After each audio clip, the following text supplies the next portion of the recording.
Part 1. The wind shrieked like metal through the skeletal remains of Silverton as Wyatt Kane trudged across the frost-bitten platform. Steam hissed from the solitary engine parked on Track 3 of the Silver Summit Line, a relic of a past era, the once proud veins of Colorado's mining arteries now draped in snow and silence. It was 4:47 a.m., and the world seemed frozen into a monochrome nightmare. The temperature read -30 degrees Celsius on Wyatt's wrist gauge, and each breath of air crystallized against his eyelashes, forming fragile icicles that threatened to pierce the skin. Every nerve in his body pulsed with tension, PTSD, courtesy of 97 days in an isolation ward he never wanted, clinging to him like an uninvited passenger. His wallet was empty, house repossessed, divorce papers arriving last week. And now, he faced another run up the treacherous tracks toward Storm Peak, a military radar station perched at 14,200 feet, where snowstorms did not negotiate, they conquered. Cole Brennan, the engineer with 41 years on the rails, approached Wyatt like a mountain ghost emerging from the blizzard. His face was streaked with frost, yet his eyes gleamed with the cold pragmatism of a man who had survived more than most could stomach. "You ready, kid?" Cole asked, handing Wyatt a small, rectangular piece of titanium. The surface reflected the early light like a shard of frozen sun. Etched into it were 7 rules, precise, surgical in their wording. Wyatt's fingers brushed against the metal, feeling the chill sear his nerves. But when he glanced at Rule 7, he froze. The letters had been ground away. Only a reverse engraving remained. "When it boards, you are the freight." Wyatt swallowed hard. "What the hell does that mean?" His voice caught in the wind. Cole shrugged, the lines on his face deepening. "You'll find out," he said simply. No explanation, only the gravity in Cole's eyes. The kind of gravity that hinted at experiences you'd never want to hear about. The train's horn bellowed into the pre-dawn darkness, a groaning sound that resonated with the mountains themselves. Wyatt clambered aboard, boots slipping on icy steel, and took his place in the cab behind Cole. The car hummed with a combination of anticipation and dread, each rivet vibrating like a heartbeat in the frozen morning. There were no other passengers yet, and the empty cars stretched behind them like open maws.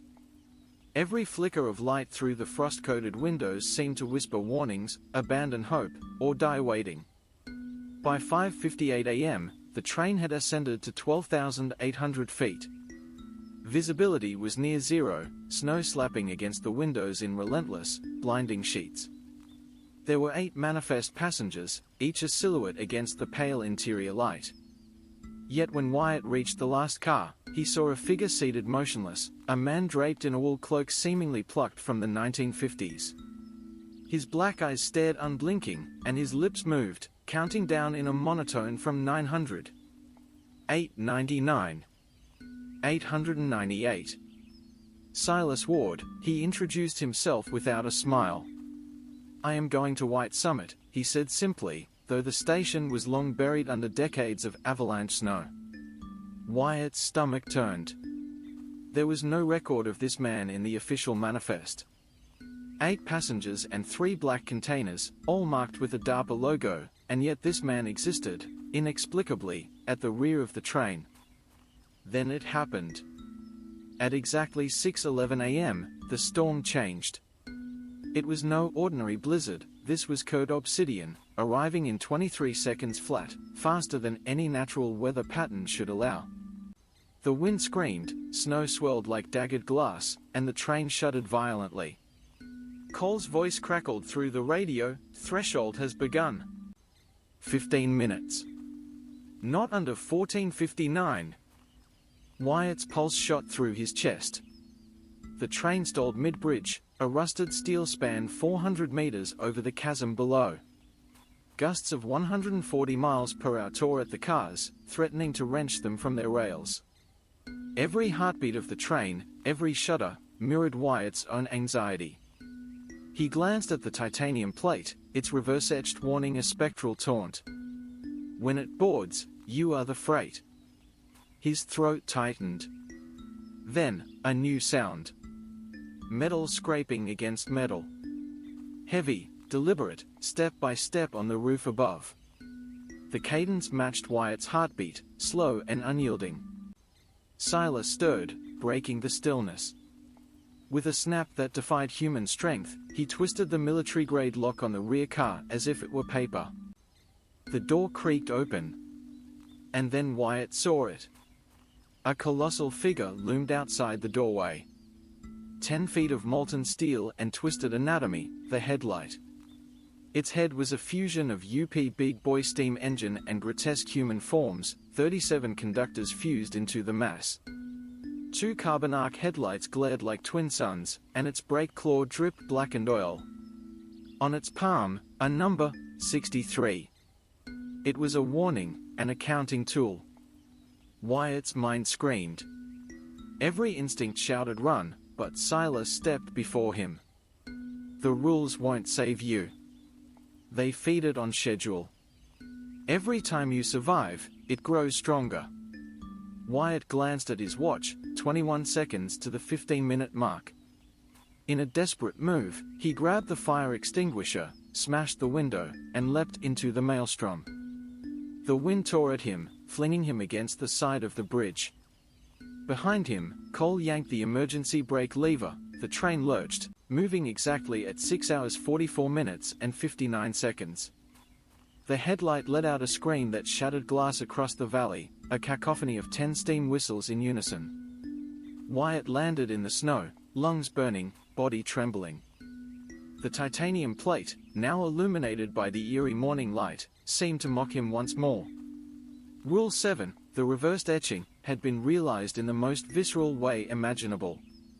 Wyatt Kane staggered through the streets of Silverton, snow crunching beneath his boots as he approached the tiny station. The town seemed abandoned, frozen under layers of relentless December frost. Street lamps flickered against drifts taller than doorways, and the skeletal remains of mining equipment protruded from the snow like jagged teeth. Even in the apparent calm, the aftertaste of adrenaline clung to Wyatt's skin. His lungs burned with each inhale, and frost bit into his cheeks, but it was nothing compared to the gnawing sense that the rules, the titanium plate, Silas Ward's cryptic warning, and the horrifying presence of the headlight, were only the beginning. Silverton stationmaster, Major Riley Harper, met him at the door, a tall figure hunched against the wind. Riley's marine posture remained rigid even after years behind a desk, 2 fingers missing from a past confrontation with the headlight evident whenever he gestured. His face was pale from the cold, yet his eyes were sharp, scanning Wyatt like a predator measuring a prey's odds. "You're alive," he stated bluntly, not a question. "But that doesn't mean you're safe." Inside the station, the warmth was sparse but welcoming. Cameras mounted above the desk flickered with snowy interference, yet one monitor displayed a scene that made Wyatt stop mid-step. Dozens of small squares flickered, showing locations along the Silver Summit line. Each frame detailed sensor readings, motion, temperature, and an unfamiliar metric labeled emotional resonance. Riley noticed Wyatt's gaze. "Those are the train's sensors. Every run is monitored. Every fear, every spike, it all goes to DARPA. Your survival is their data. Your experience feeds the headlight." Wyatt's stomach churned. "I'm not a railman," he muttered. His hands shook, and he clenched them into fists. I'm not supposed to, this isn't a job, he faltered, words choking on the memory of the beast. Riley's expression hardened. "You are Subject 64. DARPA recruited you because you're at the absolute edge, debt, PTSD, risk factors. Your survival probability was precisely calculated. You signed the contract, knowingly or not." Wyatt stared at the monitor, horror dawning. Each black container on the manifest was not mere freight.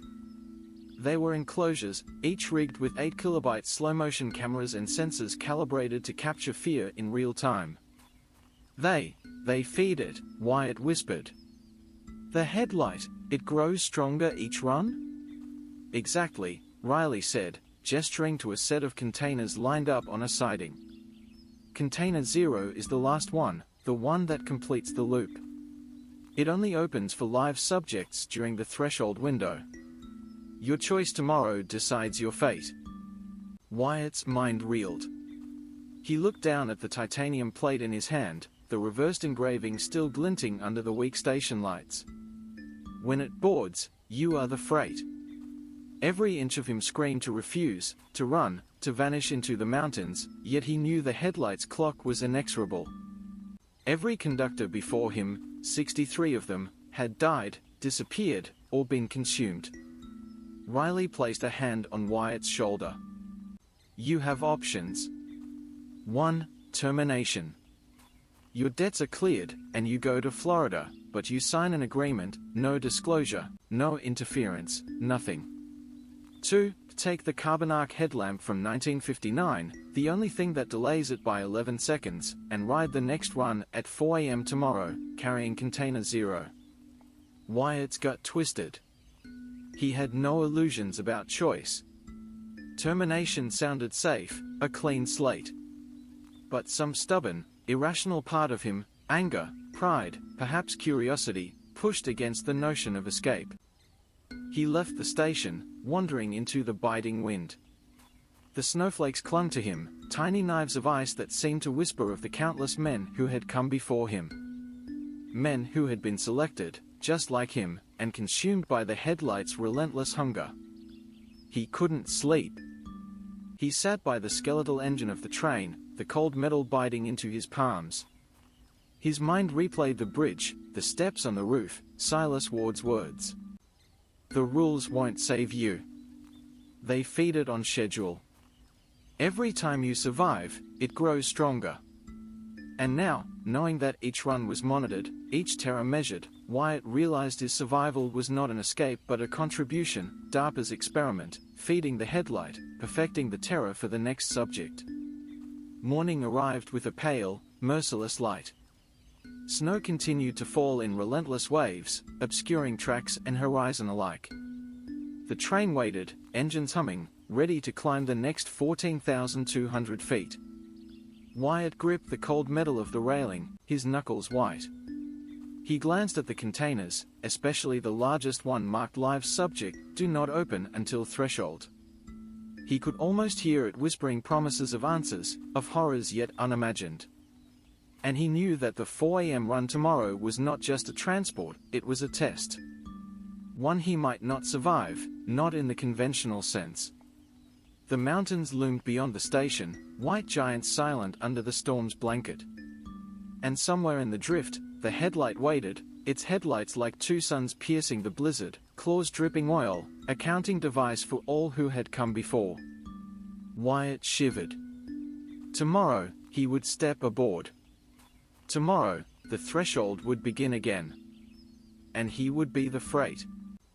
Wyatt Kane's boots crunched through the fresh snow at Silverton Station, the world around him muted beneath the relentless storm. The mountains loomed like white sentinels, their jagged peaks hidden in sheets of ice and fog. At 3:55 a.m., the storm-peaked black run waited like a mechanical predator, its blackened engine hissing steam and frost. Wyatt gripped the cold metal handrail, the weight of the carbon arc headlamp heavy in his palm, a promise of temporary reprieve against the inevitability of the headlight. Beside him, Cole Brennan's absence was a gaping question, one that even the titanium plate couldn't answer. The black container labeled Live Subject, Do Not Open Until Threshold sat ominously in the middle of the car, straps taut, metal gleaming under the dim cab lights. Wyatt approached cautiously, each footstep loud in the stillness. He paused, taking a deep breath, and then activated the plasma cutter. The metal hissed and warped, tiny sparks spraying like a miniature aurora against the dark interior. The container door shuddered, metal screaming in protest. Inside, tied to a reinforced chair, was Cole Brennan. Wyatt froze. The engineer's eyes, sewn with small carbon arc headlights, reflected the faint light like twin warning beacons. A harsh mechanical whistle escaped his mouth, a sound that warped and resonated through the cabin like a locomotive horn on steroids. Cole's body was taut, sinew and metal fused unnaturally, a grotesque hybrid of man and machine. I'm Subject 01, Cole rasped, voice trembling yet echoing metallically. I've been waiting for you, 66 years. Wyatt staggered back, horror coiling in his stomach.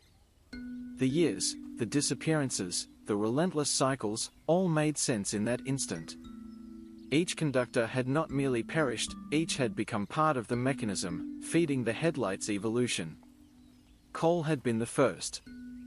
Now he waited for Wyatt. The train shuddered as the storm closed in, a wall of snow and wind that assaulted the cab with relentless fury. At 4:14 a.m., everything stopped. The metal rails groaned under the sudden halt, and the blizzard's force seemed to press against every surface of the train.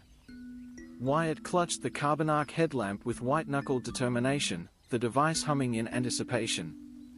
Cole, now twisting and contorting, broke free of his bindings.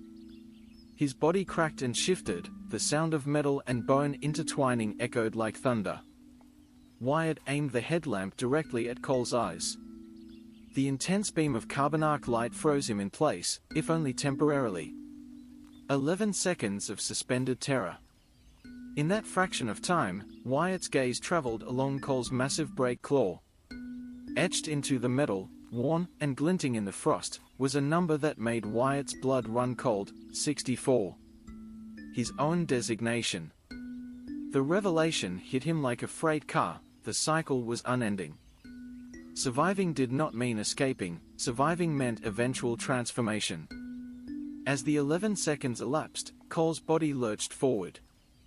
The seams of his skin ripped with mechanical groans, metal protruding through flesh, and a grotesque, grinning visage stared at Wyatt.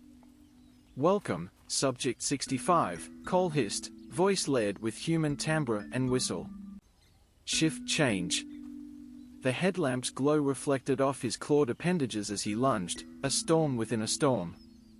Wyatt released the beam, the carbon arc light clattering to the floor as the wind slammed through the open doorway. Snow tore at his face, a biting, relentless gale that threatened to fling him into the abyss below. Every muscle screamed as he staggered toward the rear of the car, the realization solidifying, there was no escape. Each run merely delayed the inevitable. Each subject became the next iteration of the headlight. He was not a hero. He was not a survivor.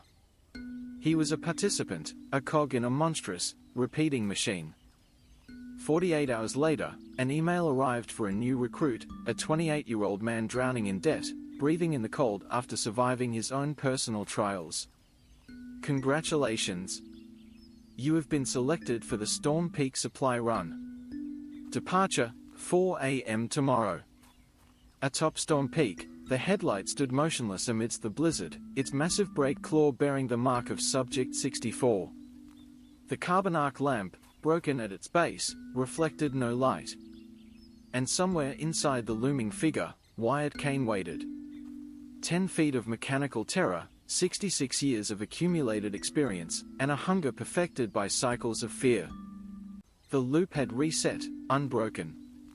Only one thing had changed. Now, Wyatt was the predator. Now, he was the feast. Part 2. The cold never relented. Snow scoured the mountain peaks like an eternal tide, and the silver summit line rails glimmered beneath a coat of fresh frost, unbroken and unforgiving. Wyatt Kane, now fully aware of his fate as Subject 65, trudged toward Silverton Station in a storm that felt personal, a reminder of every second he had survived and every life he had postponed. The mountains were silent sentinels, yet in the wind's howl, he could almost hear the echoes of 63 conductors, their final moments looped into the metal and steam around him. Inside the station, Major Riley Harper met him with the same unyielding military precision, eyes sharp beneath frost-lined eyebrows. There was no warmth here, only purpose. "You have a choice," Riley said, voice low and deliberate. The air smelled of oil, antiseptic, and the faintest trace of burned titanium. Termination. Walk away, Florida, debts cleared, silence guaranteed. Or, the headlamp.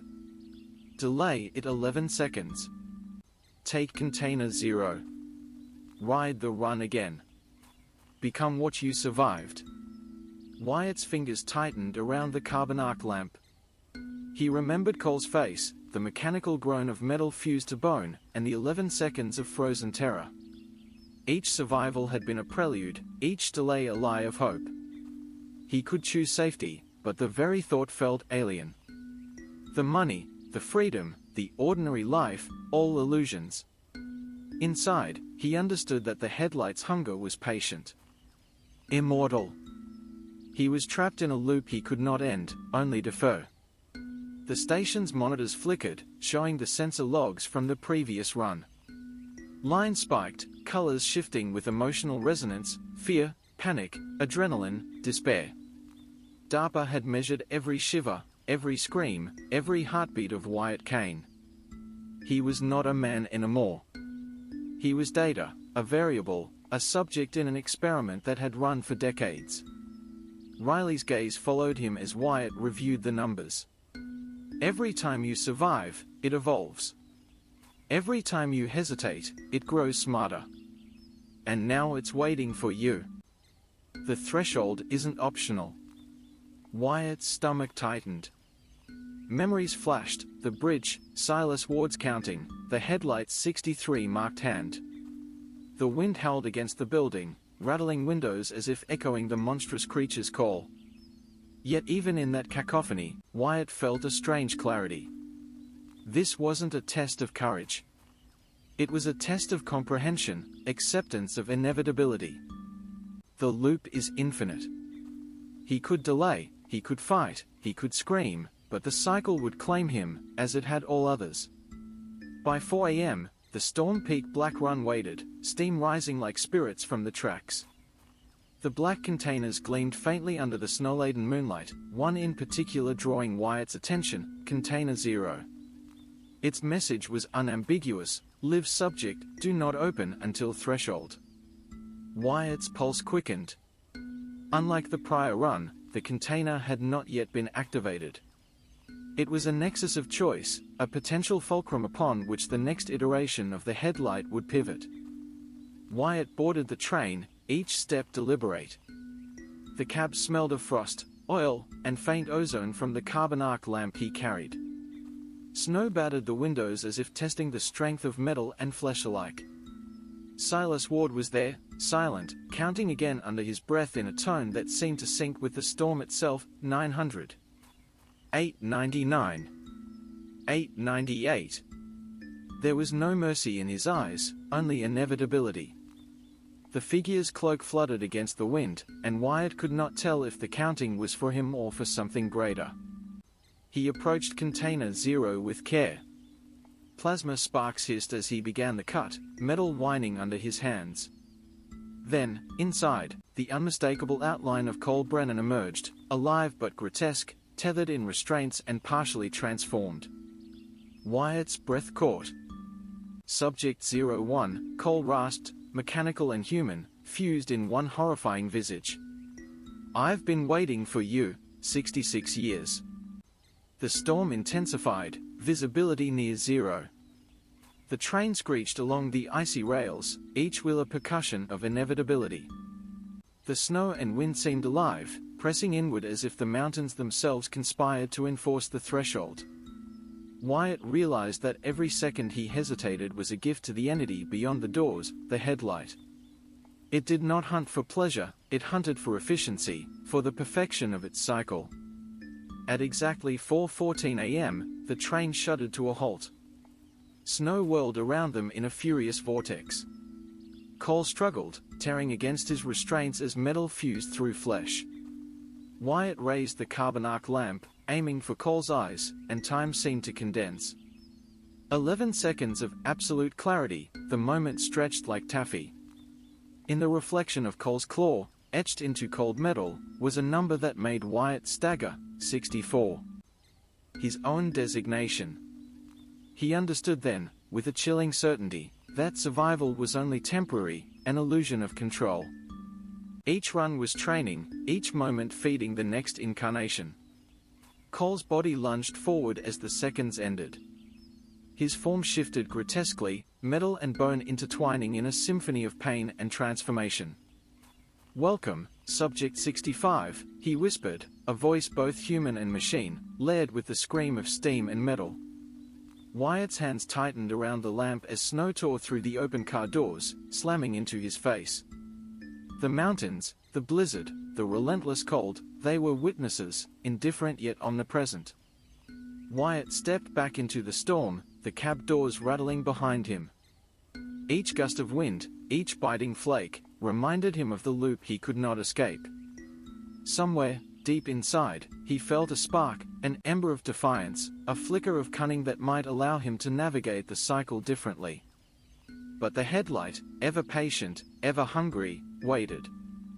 And somewhere beyond the snow and steel, DARPA's cameras continued to watch, measure, and perfect the terror that had become Wyatt Kane's life.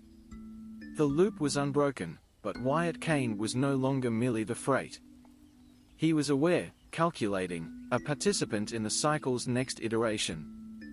The threshold was not simply survival, it was comprehension, adaptation, and the haunting realization that every moment of life, every flash of terror, was feeding the very thing that would one day consume him. Outside, Storm Peak loomed, white and merciless. Inside, Wyatt prepared for what was inevitable. Subject 65 had emerged from the ashes of Subject 64, and the mountains waited. Wyatt Kane gripped the railing as the Storm Peak Black Run groaned to life, steam curling from the engine in long, curling tendrils like spectral fingers. The wind outside rattled the windows violently, the storm relentless and unforgiving.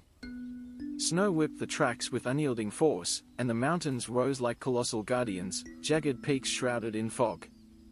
The clock read 3:58 a.m., and Wyatt felt the familiar, gut-churning tension in his chest, the prelude to the threshold. Container 0 loomed before him, an ominous black monolith secured with heavy metal clasps. The label was unmistakable, live subject, do not open until threshold. Wyatt's hands, gloved but unsteady, traced the cold titanium edges. His pulse was a drumbeat in his ears. Each run had taught him something, each survival had been preparation. But preparation for what? The question hovered, unanswerable, as he activated the plasma cutter. Sparks flew in brilliant arcs, illuminating the darkness in brief, jagged flashes. Inside the container was Cole Brennan, still alive, restrained in a reinforced chair. But he was no longer the man Wyatt had known, part flesh, part machine, eyes sewn with miniature carbon arc headlights, mouth twisted to produce a horrifying, mechanical whistle. I am Subject 01. I've been waiting for you 66 years, Cole rasped, voice metallic and distorted. Every word reverberated unnaturally through the train car. Wyatt's stomach twisted, recognition, fear, and revulsion collided in a singular, suffocating knot. The train surged forward, steel rails shrieking beneath its wheels. Snow and ice pounded against the windows, visibility reduced to mere meters. Wyatt's mind raced.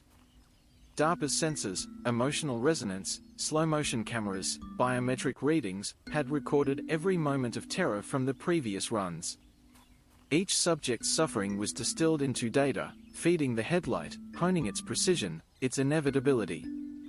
He realized with a jolt that every time he survived, he contributed to its evolution, its efficiency in devouring the next person.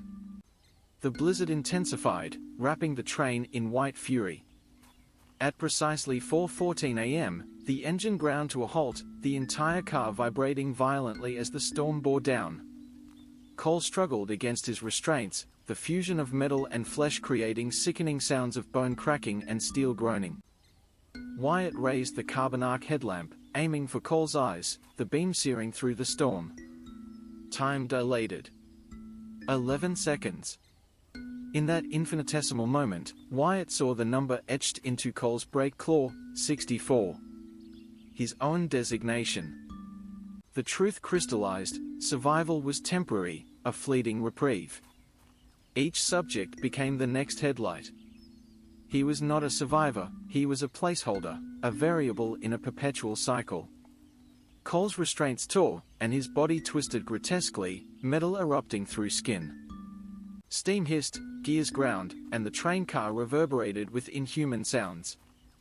"Welcome, Subject 65, Cole hissed, voice now a terrifying amalgam of man and machine, overlaid with the screams and whistles of locomotives long retired.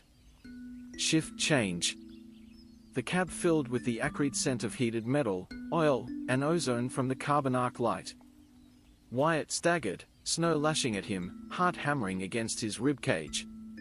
From the rear of the train, Silas Ward observed silently, counting under his breath, 900.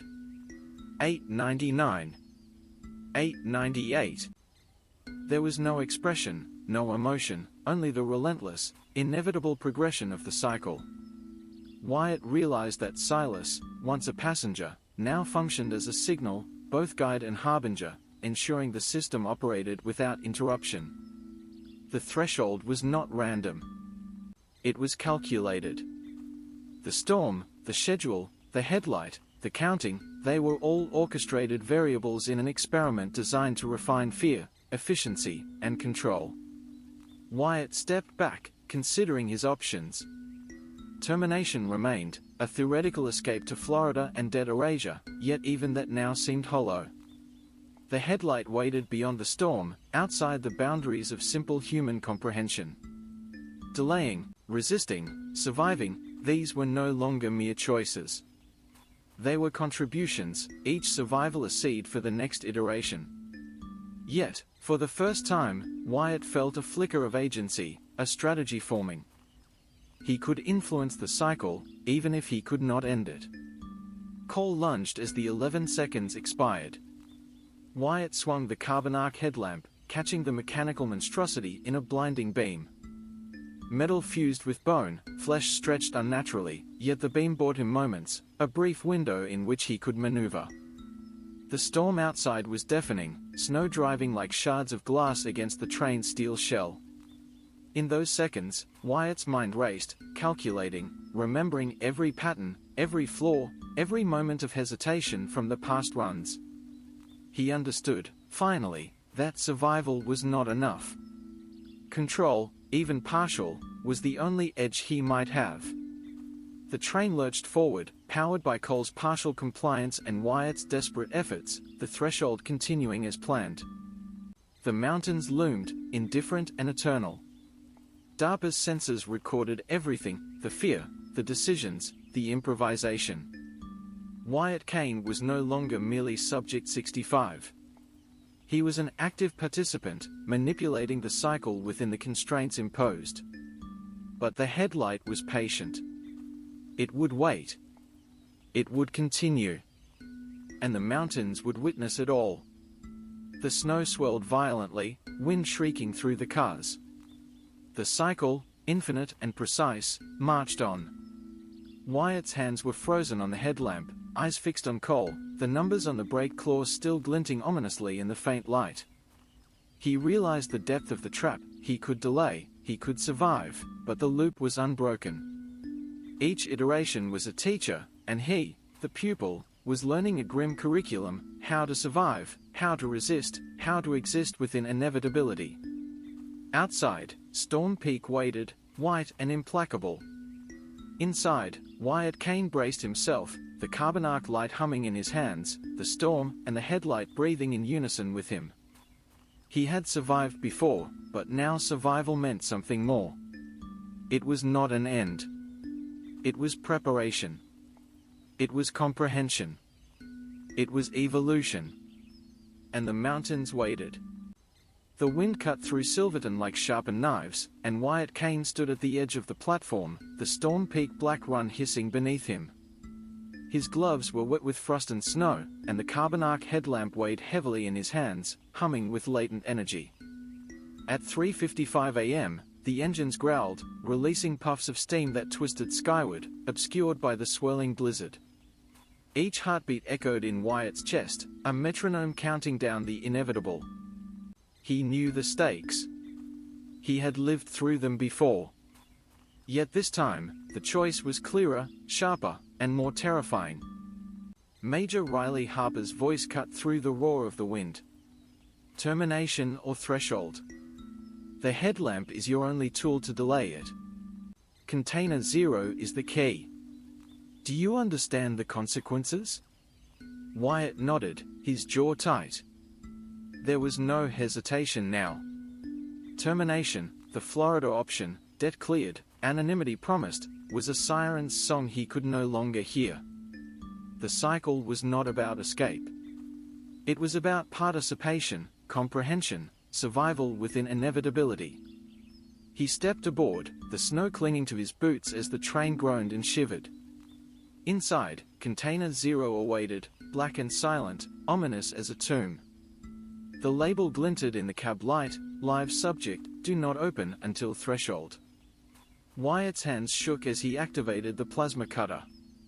Sparks flew, illuminating the interior in jagged bursts. And there he was, Cole Brennan, tethered to the chair, his eyes sewn with carbon arc mini-lamps, body fused with machinery. Mechanical whistles escaped his mouth, echoing through the cars like a spectral locomotive. "I am Subject 01, Cole rasped. "I've waited 66 years for you." The storm intensified, wind howling against the train as snow whipped against windows with the ferocity of a living thing. At exactly 4:14 a.m., the threshold arrived. The train shuddered violently, engines groaning to a halt. Cole struggled against his restraints, metal and bone creaking, warping under unnatural forces. Wyatt raised the headlamp, aiming the searing carbon arc beam directly at Cole's eyes. Time seemed to dilate, 11 seconds of frozen reality. In that brief instant, Wyatt saw it, the number etched into Cole's brake claw, 64. His own designation. The revelation struck with icy clarity, survival did not equal freedom. Every subject became the next headlight. Each iteration fed the cycle, perfected it, trained it. Wyatt's mind raced. He had the knowledge, the awareness, and the headlamp's 11-second delay. He could influence the sequence. Not end it, but maybe, survive differently. As the seconds expired, Cole lunged, flesh and metal intertwining, bone cracking under mechanical strain. His grin was monstrous, layered with human recognition and steam whistle screams. "Welcome, Subject 65, he hissed. Shift change. Snow tore through the open doors, wind slamming against Wyatt's face, burning, blinding. Yet Wyatt moved with precision, holding the beam steadily. He dodged, pivoted, calculating the timing, exploiting every learned pattern from prior runs. He wasn't just surviving, he was adapting. The train lurched forward, partially under Wyatt's control, partially under the storm's fury. The headlight, now partially animated through Cole, lunged again, but Wyatt's quick adjustments, knowledge of every previous iteration's timing, and the carbon arc headlamp's beam created openings. He realized something crucial: he could delay, he could manipulate, he could survive slightly longer, but not forever. The cycle was eternal, yet the moments between terror and transformation could be influenced, if only marginally. Outside, the mountains loomed, indifferent to human struggle, snow and wind concealing the sharp edges of cliffs and crevices.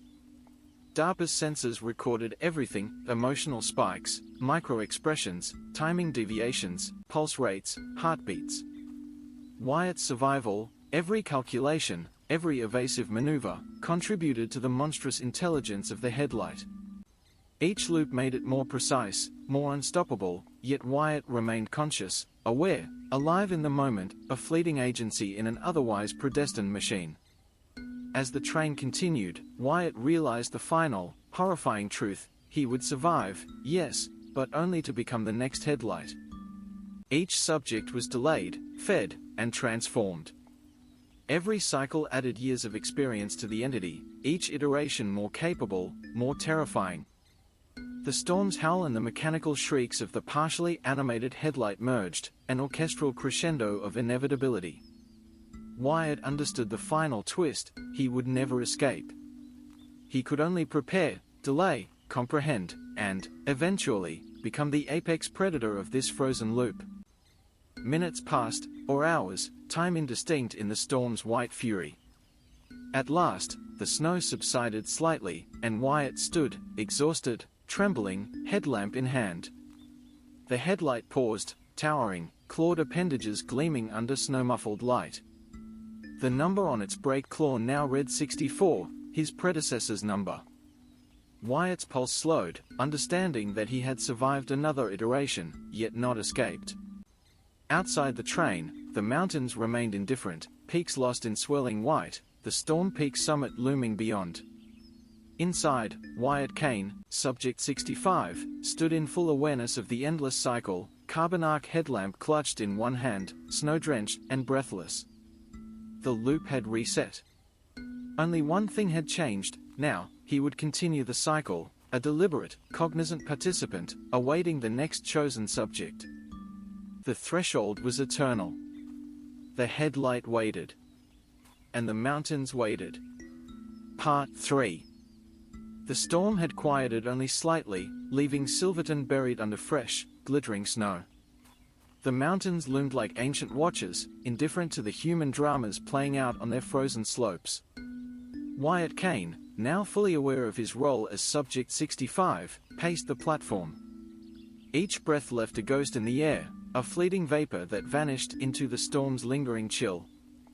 The carbon arc headlamp hung at his side, humming faintly, a reminder of power, delay, and survival. Unlike the prior cycles, Wyatt felt a spark of strategy, a fragile, terrifying awareness that he could influence the threshold, even if he could not escape it. Inside the station, Major Riley Harper awaited, posture rigid as ever, frost clinging to his coat. "New subject has been selected," he said, voice cutting through the wind. 28 years old, debt-ridden, with extreme PTSD. DARPA has already uploaded the manifest. You know the protocol. Wyatt nodded, his mind calculating. Unlike prior iterations, he understood the sequence: observation, manipulation, delay, survival. Each element could be exploited if handled with precision. The storm, the headlight, the counting, all were predictable variables when studied carefully. Outside, the black engine hissed and groaned, ready for the next run. The snow-slicked rails reflected faint, eerie glows from the train's headlights, and Wyatt's shadow stretched long across the frozen ground. He inspected the black containers, each ominous, unyielding, and labeled.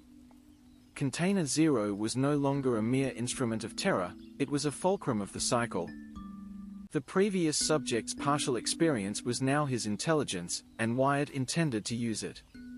DARPA's sensors were silent now, embedded invisibly in the snow, tracks, and train cars, waiting to record every action, every heartbeat, every micro-expression. Each measurement would feed the headlight, refining the cycle, making the creature more precise, more unstoppable. Wyatt felt the weight of this knowledge pressing against his skull. Every decision mattered. Every hesitation cost time, feeding both the storm and the entity waiting to consume the new subject. At 3:55 a.m., the first light of pre-dawn filtered weakly through the storm, giving the snow a cold, silver sheen. The new subject approached the train, a young man trembling under the weight of survival, debt, and fear. Wyatt recognized the look in his eyes immediately: raw terror, the unrefined substrate of what the headlight consumed. Unlike Wyatt at his first selection, this subject had no awareness, no strategy, no understanding of the cycle. Wyatt moved toward him, voice steady yet commanding, a presence honed by the accumulated knowledge of 66 years of cycles. "It's going to be okay," he said, words calibrated to induce compliance without reassurance. "Follow my instructions. Trust the process, and you might survive the threshold, maybe." The young man nodded, trembling violently, glancing at the looming black containers. Wyatt could see DARPA's unseen cameras recording every facial micro-expression, every drop of sweat, every fear-induced spike in heart rate. Inside the train, Container 0 awaited, and Wyatt opened it deliberately, using the plasma cutter. Sparks flew, illuminating the cabin in jagged bursts of light. And there he was, Cole Brennan, the first subject, partially transformed, his body fused with mechanical components, his eyes sewn with miniature carbon arc headlights. He emitted the mechanical whistle again, a sound that resonated unnaturally in the enclosed car. Wyatt's pulse raced, not from fear but calculation. The pattern was familiar. He knew the behavior, the timing, and the weaknesses. He could manipulate it, not stop it. At exactly 4:14 a.m., the train shuddered to a halt, the blizzard howling as if aware of human intent. Cole twisted, metal and flesh groaning in a symphony of horror. Wyatt raised the carbon arc lamp, aiming at Cole's eyes. 11 seconds. Time dilated. In the reflection of Cole's claw, Wyatt saw his own number, 64, etched in cold steel. The revelation was now expected, yet no less terrifying. Survival did not equal freedom. Every subject became part of the machine, every cycle perfected the entity, and every delay only contributed to the next iteration. Wyatt moved swiftly, predicting Cole's motions, using knowledge gathered over decades. The storm and snow were no longer obstacles, they were variables he could account for. The new subject, panicked and uncertain, clung to the railing, eyes wide. Wyatt barked instructions, directing him, positioning both human and mechanical forces with precision. The headlight lunged, but Wyatt's timing, honed across endless cycles, created openings, delays, a temporary reprieve measured in seconds. As the 11 seconds expired, Cole lunged again, twisted grotesquely, the mechanical and organic merging in horrifying harmony. Subject 65, Cole hissed, voice layered with mechanical distortion and human recognition. Shift change. The cab rattled as the train surged forward. Snow and wind assaulted the windows, the storm's fury pressing against the train. Wyatt maneuvered, calculated, and survived. Yet he understood the larger truth: he would not escape. He could only manipulate, delay, and prepare for the next iteration.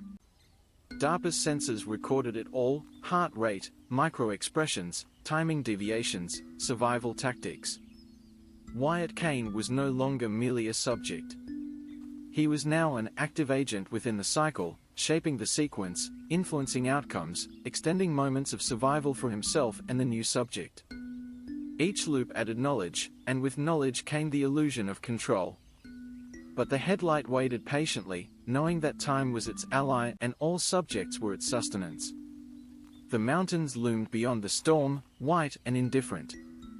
The train continued along the frozen rails, carrying Subject 65, the new subject, and the echoes of 64 predecessors. Each moment was measured, precise, yet terrifyingly organic in its chaos. Wyatt Kane understood fully now: survival was comprehension, strategy, and delay, but never escape. And somewhere in the storm, the headlight waited, eternal, patient, insatiable. And the mountains waited. The wind screamed against the train as Wyatt Kane gripped the railing, snow slicing his face like glass shards. The storm-peaked black run shivered under the weight of ice and frost, the black containers looming like monolithic harbingers. Inside the cab, the new subject trembled, his eyes wide with terror, every muscle rigid, every breath shallow. Wyatt studied him carefully, noting the micro-expressions, the slightest twitches, the subtle signs of fear, the same markers DARPA had used for decades. He realized then that his survival, his guidance, and his manipulation were not just for himself, but now also for this new subject. Container 0 waited like a black maw, a vessel of inevitability. Wyatt moved with precision, plasma cutter in hand, sparks spraying into the dim interior of the car. And there it was, Cole Brennan, partially transformed, tethered yet alive, eyes sewn with carbon arc headlights, mechanical whistles echoing through the metal shell. The headlamp hummed faintly in Wyatt's hands, a tool, a weapon, and a lifeline. "I am Subject 01, Cole rasped, voice metallic and human intertwined. "You're late, Subject 65. The train jolted violently as it surged along the icy rails, snow battering the windows with relentless force. At 4:14 a.m., the threshold began. The cabin vibrated with the convergence of storm, metal, and inevitability. Cole twisted, muscles straining, metal grinding through bone. Wyatt aimed the carbon arc lamp at Cole's eyes, the familiar 11-second window opening like a fragile bubble of control. Time dilated, seconds stretching into eternity. In those moments, Wyatt saw it again, the clawed break arm, the etched number 64, proof of his predecessor, proof of the inescapable cycle. The new subject whimpered, panicked, and Wyatt's mind raced. He needed to act strategically. Survival was no longer instinct, it was calculation. He barked instructions, directing the subject to the far end of the car, away from Cole's reach, his voice steady yet urgent. The storm outside seemed to press in, a living entity, but Wyatt accounted for its variable, predicting the headwind, snowdrifts, and train's subtle sway. The headlight lunged, yet Wyatt's prior knowledge of patterns allowed him to dodge, delay, and reposition. He was no longer simply avoiding death, he was orchestrating temporary safety. Cole lunged again, the grotesque fusion of metal and flesh moving with horrifying precision. His mechanical whistle screamed through the cabin, a shrill, warping note that set the new subject's nerves on edge. Wyatt swung the carbon arc beam in a calculated arc, buying precious seconds, using each moment to maneuver both himself and the new subject. Every flicker, every hesitation, every blink was measured, intentional, tactical. The cycle had granted him insight, and insight was power, even if temporary. The 11 seconds expired, and the cabin trembled as Cole lunged fully, metal erupting from skin, flesh twisting unnaturally. "Welcome, Subject 65, he hissed, lead voice metallic and human, the echo of locomotives long retired hidden within. Shift change.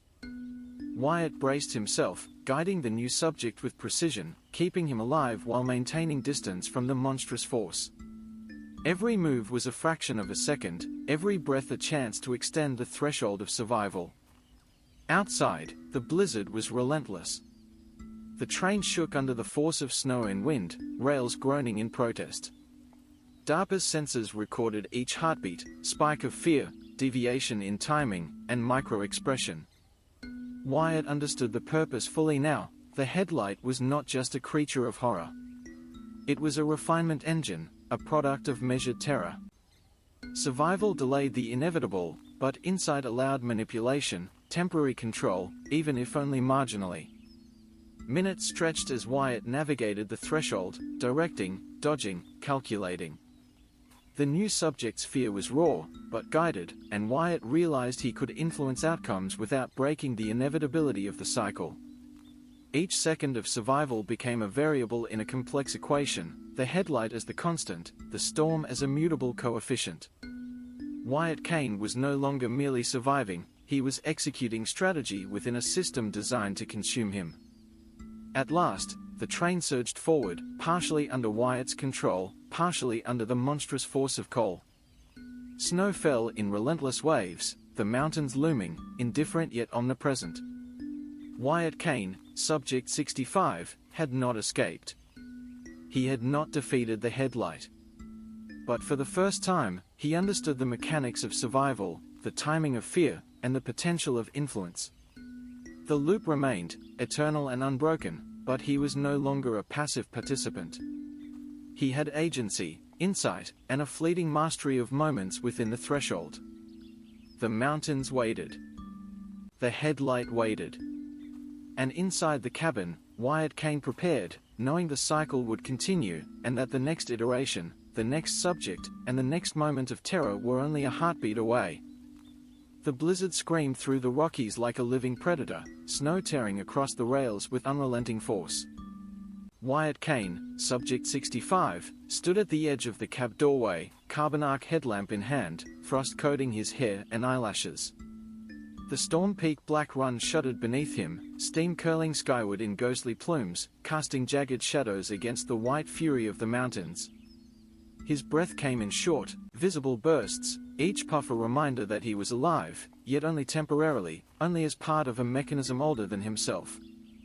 Inside Container Zero, Cole Brennan, the first subject, partially transformed into the headlight, twisted violently, mechanical and organic sinews groaning as metal erupted through flesh. His sewn headlights blinked erratically, casting jagged reflections across the walls. Subject 65, Cole hissed, voice fused with locomotive screams, shift change. Wyatt's pulse raced, but there was no hesitation now. Every pattern, every move, every prior iteration had been burned into his mind. He knew the timing, the motions, the approach, and the precise second to act. At 4:14 a.m., the threshold reached its apex. The train jolted violently, steel screeching against frozen rails, snow piling against the windows, wind howling like a chorus of ghosts. Wyatt swung the carbon arc beam, illuminating Cole's clawed brake appendages, buying the critical 11 seconds that delayed his inevitable transformation. Time stretched, elongated into a cruel eternity. Wyatt's gaze caught the etched number on Cole's brake arm, 64. Proof of his predecessor, proof that survival was an illusion. But now Wyatt understood something new. The cycle could not be broken, yet the sequence could be influenced. He barked instructions to the new subject, guiding him with precision through the chaos. Every step was deliberate, every movement calculated. The headlight lunged again, but Wyatt's knowledge of patterns allowed him to anticipate, dodge, and reposition, extending the window of survival not just for himself but for another. He was no longer merely surviving, he was orchestrating, temporarily controlling the dance of inevitability. Cole twisted, metal grinding through bone, flesh stretching unnaturally, yet Wyatt held his ground.